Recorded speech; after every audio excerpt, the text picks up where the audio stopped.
Hey guys, welcome back. In this video, we're looking at how to set up your pose copier for the head. I'm showing you guys one way to do it. Know that all of those sliders for the pose copier can actually be used any way that you want. So basically you could associate anything to those sliders. So even though we have a rotating rig at the moment, we have the full head rotation, we're not going to do the pose copier setup for every single one of those views because that would give me a huge scene. So you'll see just at the end of the current one that we'll be developing just how big the scene can get. So imagine if we were to include all of those poses. So the first thing I want to do right now, I'm inside my final scene for the links, the 360. So we had all of our poses, we had the lip sync that we created. So all of these we already have, and we don't want to override all this setup for our final scene. So we'll make sure to save a different instance. So you can go File, Save As, and you can go and call that PC head links. I already have my Save As over there, so I'll actually open that up. And you can still keep the master scene open because we'll be using that a little bit to copy keyframes from that scene into this new one. So as I do my save as, what I would do is simply get rid of all of the keyframes. So I would just keep this first one here. You can get rid of the designs and the references. We're not going to need those inside the pose copier scene, so you can just remove those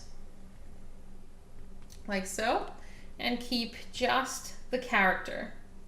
So switching back and forth, you could go into the scene here and copy that first pose. What we are going to do for the pose copier is strictly keep those main poses. So we'll stick to back, quarter back, side, quarter front, front, as well as the flipped views. So we can see them over here, and we had put little markers as well to help us remember where we had set those main poses. So you'll kind of figure out as we go more what we'll need for that particular setup.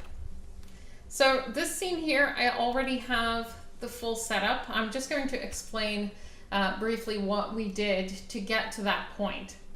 So I'll deactivate this and just create a little grid to show you just how the pose copier will work. All right, so let's briefly look into what exactly we'll do with those sliders. So we had, as we had mentioned before, the horizontal slider 1, we had horizontal 2, and we'll have the vertical slider as well. So what we're going to do with these 3 different sliders is associate them with something different for each. So the horizontal workspace we'll use for attributing to the rotation. We'll use horizontal to attribute to the lip sync. And we'll use the vertical slider to do the tilt.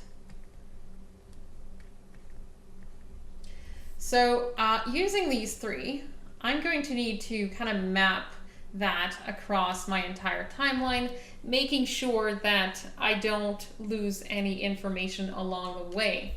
So you have to think of it in terms of a grid. So for instance, if at the center of that grid, I have my front pose with my the head of my character, and with this one, this is what I'll be building around. So I can create a little grid here and create multiple instances. So for instance, my vertical slider will have the up tilt, the middle position, and the down tilt. My rotation slider will have front, quarter front, side, quarter back, and back. So that's one side. I'll have the same thing over in the other side. I probably want to keep both front views as well, just to make sure that when we transition from one to the other, that we don't end up losing the scale, since this is how we set up our position in the first place. But now inside this one, I'll have multiple separations inside of my grid. Now the up tilt is going to be looking up, of course, from the front view. Down tilt will be looking down. And we'll have the same thing again for every view. So we'll have side view looking down, this one here, quarter front, and side view, as well as this one looking up from the quarter front view, and this one here will be looking up. So the same would go for the quarterback and back. It's not because we don't see the facial aspects that we don't actually see that. It's a head tilt.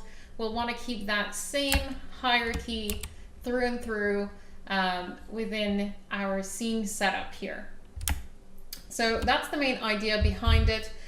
We mentioned before as well that we had lip sync. So for each of these views, we'll have to incorporate every single mouth of lip sync that we had.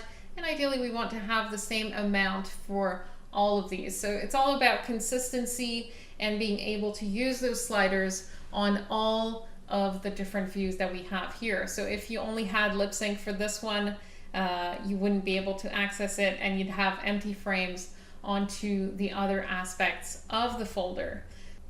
So if it helps you, you can actually develop this grid and keep it along as you create your rig to make sure that you're not forgetting anything.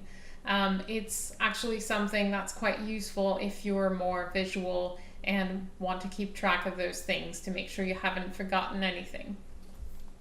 Now, once we have all of our poses set up, which is already the case in our master scene, we'll be able to set those up directly inside of the template. So if I go back to my template here, what I did for this one is basically keep the poses in a certain manner, so that I would have all of my back views here. And again, as we had on the grid, I have down tilt, all the mouths of my lip sync, mid position, all the mouths of my lip sync, and up position with all the frames for the lip sync as well, even though we don't necessarily see the chin over on this one. So going a little further away, maybe it will be more simple if I look at it from a mouth that we actually see the lip sync. So here I have, again, starting with down shot side, all the lip sync, mid, all the lip sync, and up, all the lip sync. So I'm really starting with different things here. So having the rotation for each view. So back to back, with, of course, both front views in the center here. And over here you'll have the tilts. And inside of these you'll have down, mid or middle, and up. So down, mid, and up for each of those positions. So back, quarter back, side, quarter front, front, and same thing over on the other side as well. You want to include all three of these for each one. And inside each tilt, taking it a notch further, you want to have each mouth of lip sync inside of these. So this is definitely something that's going to take up quite a bit of space inside of your timeline.